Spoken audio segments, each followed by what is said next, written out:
Boa tarde. Primeiro eu queria agradecer o convite.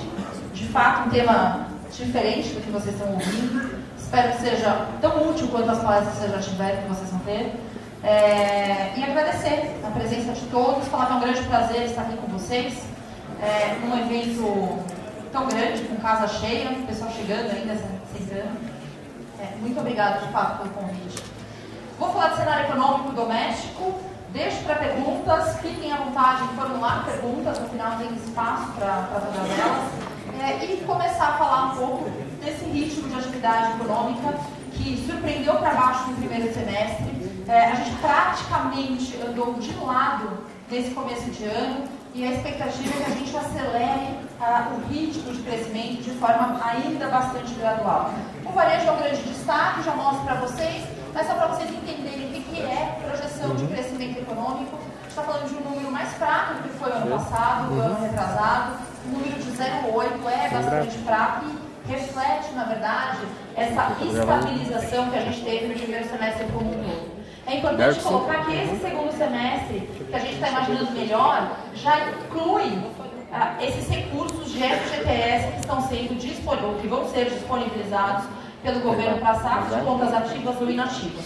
E isso, pelo histórico que a gente tem lá de 2017, mexe com o consumo sim. O resgate do FGTS, normalmente ele pode ser utilizado basicamente para três formas. A população, o consumidor, ele pode pagar dívidas, quitar dívidas, então quem está endividado utiliza os recursos para isso. Quem já tem recursos, continua empregado, guarda uma parte. E o restante é consumo. Compra do quê? Bens duráveis, veículos, móveis, eletroeletrônicos. E é isso que a gente imagina que continue impulsionando a economia aí no segundo semestre. Então, esses recursos de FGTS vão ser importantes, sim, para explicar essa aceleração do ritmo de crescimento da economia. Sem esses recursos, ou seja, portanto, nós estaríamos falando de um ritmo de crescimento ainda menor do que esse 0,8. Só FGTS e PIS/PASEP devem representar 0,3 desses 0,8 que a gente tem na nossa conta. É uma atividade que não anda. E essa frustração vem de todos os segmentos. Indústria andou menos do que a gente imaginava, o setor de serviços andou menos do que a gente imaginava e o varejo também. E mesmo andando menos do que a gente previa, né, no final do ano passado, o varejo ainda é um grande líder de crescimento. Quando a gente olha o comércio varejista, a gente está falando de uma expansão de 4.000% esse ano, nossa perspectiva, número parecido com esse no próximo ano.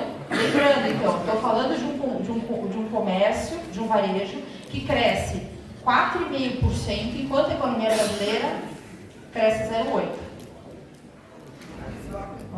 É, de fato, um grande driver desse crescimento econômico que a gente tem colocado. Uma parte influenciada por esses estímulos que o governo tem colocado, ou que vai colocar agora no último trimestre, mas, de forma geral, o varejo tem tido um bom desempenho em todos os segmentos. A gente tem dois segmentos aqui com queda, né, para esse ano, estimativa de queda. Um deles, editorial e gráfico, esquece papel impresso. Isso é tecnologia, isso é consumo diferente. Então, a gente não vai ter crescimento desse segmento pelos próximos anos. E o outro é combustíveis. E aí, a partir do momento que a gente está falando de uma indústria fragilizada, de uma desaceleração do varejo, o transporte, ou seja, o consumo de combustíveis também tende a ser piorado nesse momento.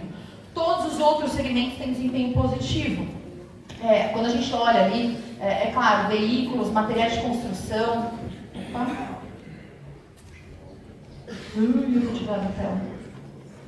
Aqui. Veículos, materiais de construção e artigos domésticos têm um desempenho melhor, mas a gente tem hipermercados também com desempenho positivo, produtos farmacêuticos, parte de móveis, tecidos, todos eles crescendo acima da economia brasileira. Então isso é muito importante. Quando a gente olha regionalmente, a gente tem grandes distinções de crescimento, sempre tem, né? A gente tem o sul e o norte com melhor desempenho em termos de varejo. O nordeste, um desempenho um pouco mais fraco, e o sudeste é basicamente igual ao comércio brasileiro, justamente pelo seu tamanho, pelo seu peso e sua representatividade. Então talvez ande muito mais colado. Mas a gente tem dois grandes líderes ali, que é realmente o norte e o sul. com um desempenho muito melhor do que o restante do Brasil. O que garante que esse consumo está andando, ainda que a gente tenha falado aqui de alguma surpresa em termos de crescimento para esse ano? Primeiro, quando a gente olha para o mercado de trabalho, a gente tem uma contratação, um aumento da ocupação, voltando a se recuperar. Então, o mercado de trabalho vem se recuperando, mas ele se recupera gradual. Ou seja, eu gero menos emprego do que eu gerava lá atrás, e os salários também são reajustados em patamar menor, mesmo quando eu tiro o fator inflacionário. Então, tem reajustes também menores de salário. Então, é um mercado de trabalho que, aos poucos, vai se consolidando, mas, de novo, esse gradualismo se repete quando a gente olha para o mercado de trabalho. E mais, esse gradualismo faz com que a nossa taxa de desemprego caia gradualmente. Então, a gente não tem uma reversão rápida de mercado de trabalho e que a nossa taxa de desemprego volta para patamares anteriores. Aliás, voltar para patamares pré-recessão, pré-crise, nós estaríamos falando de reajustes salariais extremamente elevados, ou seja, eu não tenho pessoal suficiente para contratar no momento em que eu preciso, e isso significa um desequilíbrio do mercado de trabalho. Se eu gero pressões salariais elevadas, o custo das empresas aumenta, o preço, que é repassado para preço, e se é repassado para preço, eu tenho pressões inflacionárias. E aí a atitude de Banco Central aumento a taxa de juros para controlar esse consumo que está gerando de forma muito rápida. Então esse não é o modelo de equilíbrio. Para onde que a nossa taxa de desemprego então tem que ir? Para a gente falar de mercado em pleno emprego, né? O economista gosta de falar de tudo em equilíbrio. Alguma coisa próximo de 9% a 10%. A gente está próximo de 12%. E isso só vai acontecer nos próximos 3, 4 anos, de novo, conforme a atividade volta e as empresas voltem a contratar. Qual que é a parte boa, talvez, se eu puder tirar alguma coisa boa desse gradualismo? É que mesmo falando de uma taxa de desemprego elevada ainda, e que somam quase 13 milhões de pessoas nesse mercado, a ocupação formal, aquela com carteira assinada, vem crescendo num ritmo um pouco mais forte. Ou seja, a qualidade desse meu emprego que está sendo gerado, ele é um pouco melhor. E ele garante consumo. Porque o mercado de trabalho formal ainda garantia de que você vai continuar empregado nos próximos 6 meses. Porque o custo de emissão no Brasil ainda é muito elevado. Então essa é a parte boa se eu consigo tirar alguma coisa.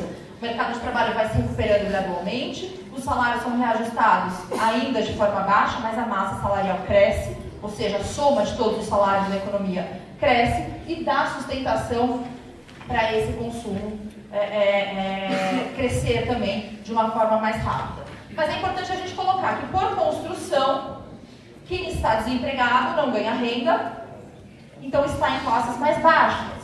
Isso significa que quando eu olho a minha taxa de desemprego estratificando por classes sociais, as classes D e E que puxam essa taxa de desemprego para cima. Tá? Quando eu olho para as classes A e B, esse consumo e o emprego gerado manteve também o consumo dessa faixa de renda. Então é importante a gente colocar que essa taxa que a gente olha, essa taxa de desemprego na economia brasileira, ela tende a ser infinitamente menor para aquelas pessoas que estão empregadas e que conseguem ter rendas acima de um determinado padrão e, óbvio, continuam consumindo igualmente porque tem essa garantia de emprego. Tá? Então, quando eu olho classes A e B no Brasil, a taxa de desemprego é menor do que 4%. Isso é por construção? Vocês podem me perguntar? Sim. Se eu estou desempregado, eu não tenho renda, eu vou para classes piores de consumo. Tá? Mas aí é algo para a gente olhar e para a gente entender quem que é o consumidor e quem está consumindo na economia brasileira. E o ponto importante, porque essa taxa de desemprego, eu mostrei que o comércio reage de forma diferente em termos regionais. Quando eu olho a taxa de desemprego, é extremamente inverso. Então, quanto maior a minha taxa de desemprego em algum estado, menor o meu consumo. Onde a gente tem taxas de desemprego mais elevadas? Norte e Nordeste, estruturalmente. Rio de Janeiro, conjunturalmente, momentaneamente. isso acontece no setor tradicional. Quer dizer que no Sul se consome mais? Significa que no Sul a taxa de crescimento do varejo está maior justamente porque o mercado de trabalho está mais aquecido do que o resto da economia brasileira.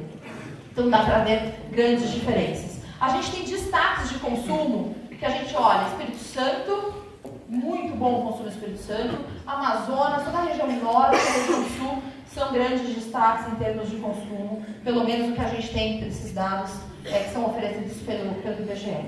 Mais do que isso, quando eu falo em retomada do mercado de trabalho, ainda que ela aconteça de forma muito moderada, com taxas de desemprego elevada, o que eu tenho que traduzir a isso é que o consumo das famílias, principalmente aquela classe C, que passou a consumir muito há 10, 15 anos atrás e que recentemente, por conta de recessão, mudou o seu orçamento ou teve que se ajustar, então passou de itens mais caros para itens mais baratos, voltam a consumir esses itens mais caros à medida em que esse mercado de trabalho volta e à medida que a renda volta.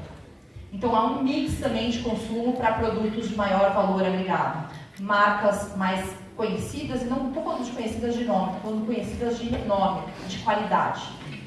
Tá? Então a gente tem que ter um pouco isso na cabeça também.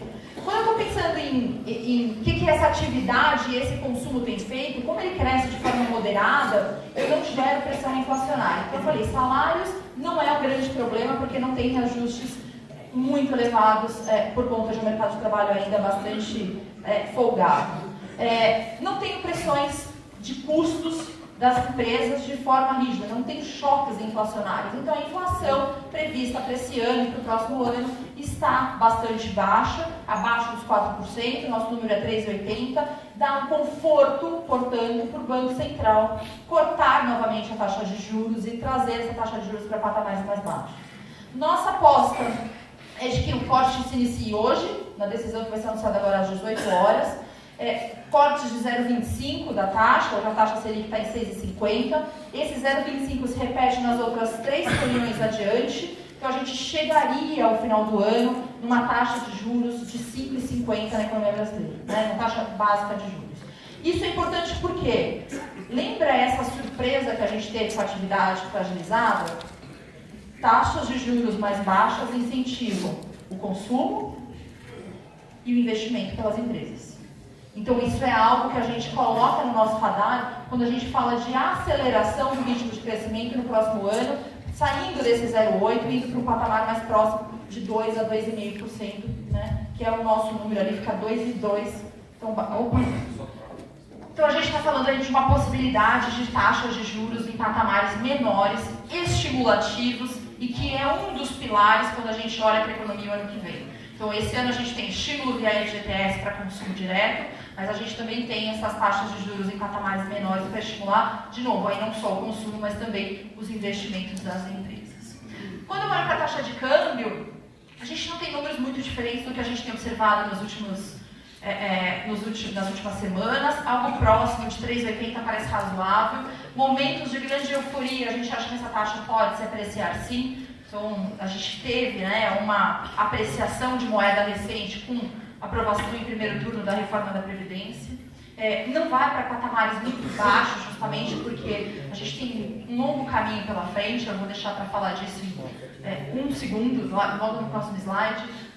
Mas é um patamar bastante razoável.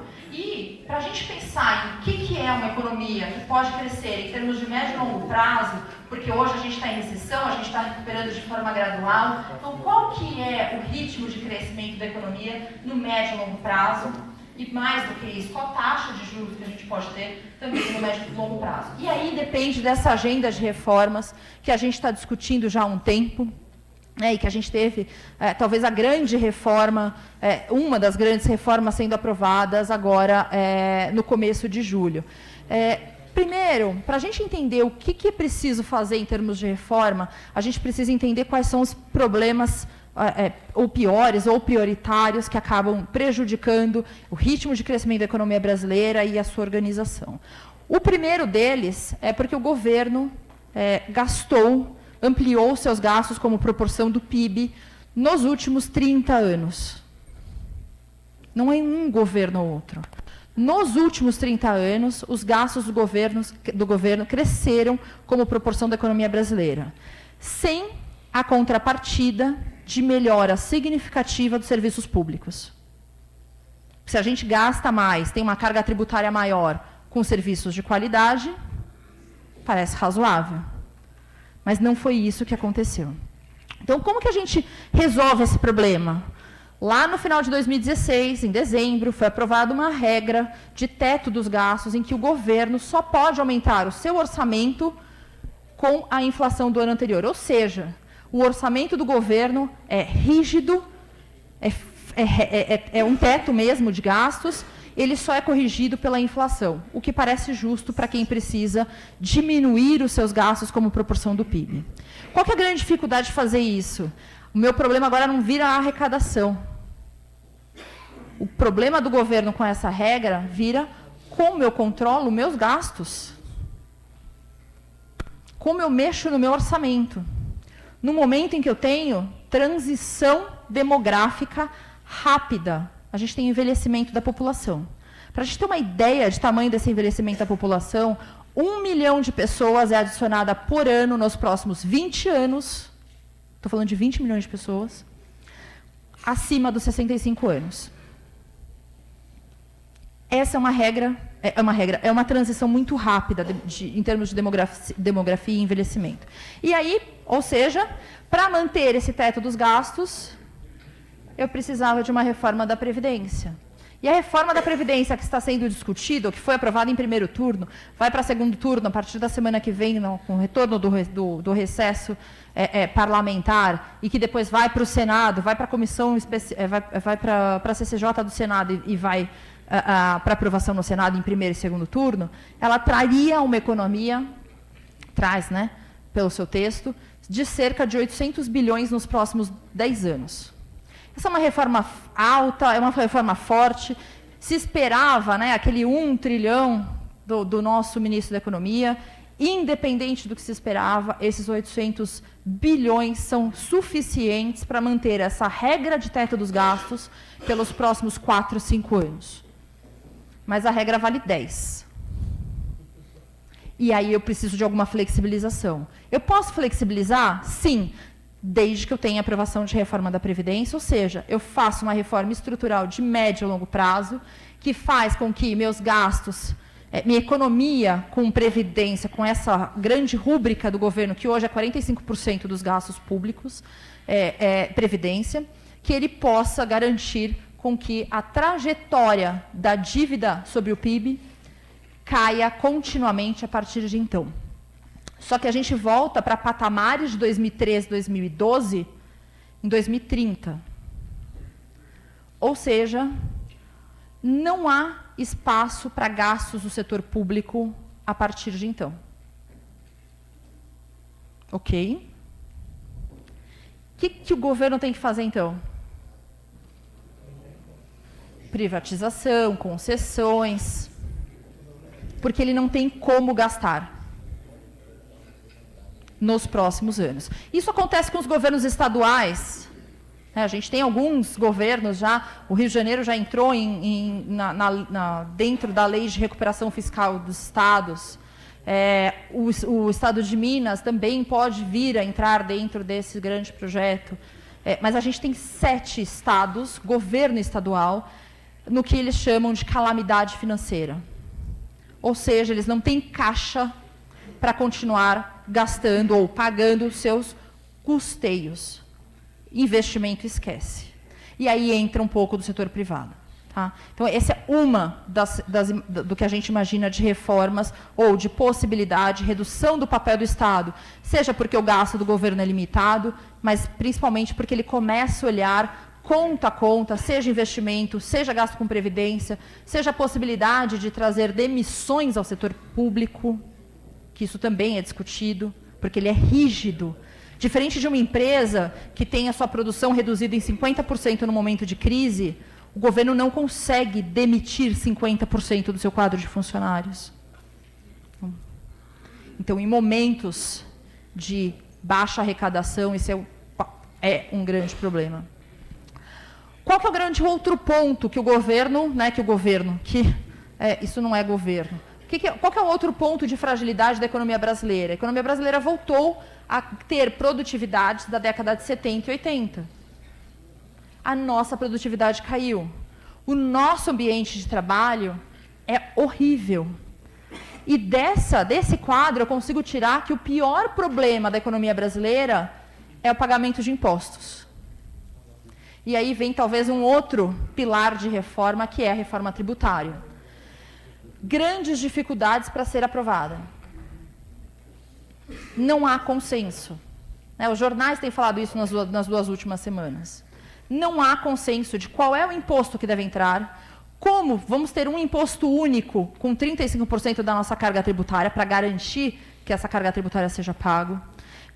Ou eu tenho um mix de produto, um imposto único, um IVA com taxa baixa, mas eu tenho impostos de transação financeira para conseguir captar o mercado informal, a informalidade, que hoje não declara e hoje não paga os seus impostos. Não existe consenso. Estados e municípios entram dentro desse imposto único? Como fica ICMS? O governo quer tirar esse poder de oferecer ICMS mais baixo para determinados produtos?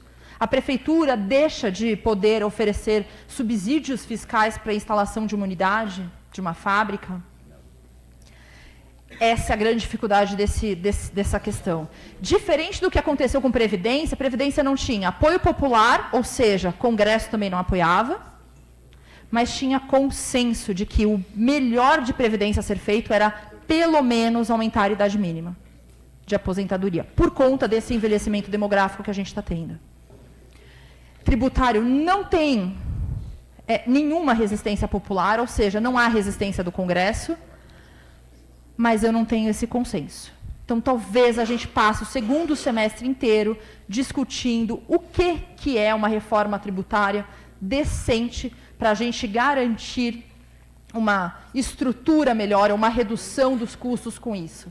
E aí as empresas focam no que elas deveriam focar, que é produzir cerveja,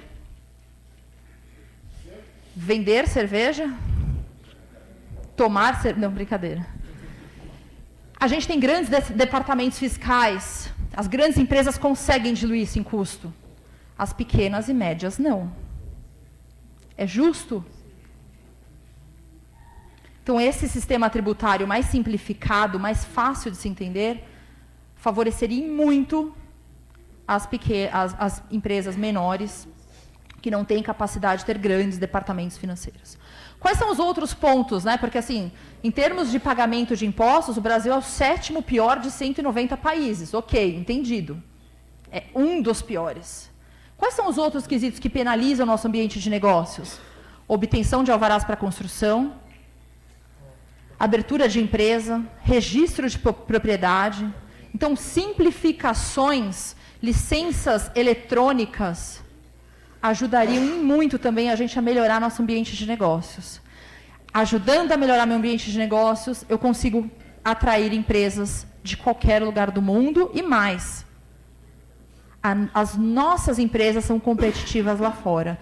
E aí eu acabo melhorando ou possibilitando com que as empresas domésticas que a gente possa ter um mercado comercialmente aberto, mas que elas são compatíveis com outras empresas lá de fora, que não tem essa carga tributária, que não tem essa... talvez não é só o tamanho da carga tributária, mas essa complexidade do sistema tributário. Ela não tem esses problemas para construir novas unidades. Então, a gente teria uma facilidade em termos de fazer negócios. Abrindo comercialmente, a gente ter uma abertura comercial, só é possível se e somente se a gente tiver essas mudanças. Porque se eu reduzir a tarifa de importação de vários produtos para carga zero, como esse acordo comercial Mercosul e União Europeia prevê daqui 10, 15 anos, eu estaria matando as empresas aqui instaladas, porque a gente não é competitivo. Então, é um conjunto de ações que uma não funciona sem todas as outras. Isso reduz meu custo Brasil, por quê? Porque eu consigo acessar insumos mais baratos, tecnologia e equipamentos de última linha. Então, isso também barateia a produção. Serviços, oferecer serviços, ter tecnologias novas. E o outro aqui, investimento em infraestrutura. Se eu chamo o setor privado para investir, eu consigo voltar a gastar mais ou ter um investimento maior em infraestrutura, porque hoje o Brasil é um dos que menos gasta em termos de investimentos em infraestrutura. Só que a gente se compara com países como Alemanha, Reino Unido, França, Itália, países que já têm infraestrutura. E esse é o nosso custo logístico, energético. Ok? Então, é um apanhado, emaranhado de reformas que não são simples necessariamente, como é o caso da reforma tributária, mas que podem acontecer ao longo dos próximos anos, garantindo mais crescimento para a economia brasileira. Crescendo mais, a renda do brasileiro sobe. E aí o consumo de cada brasileiro também é maior.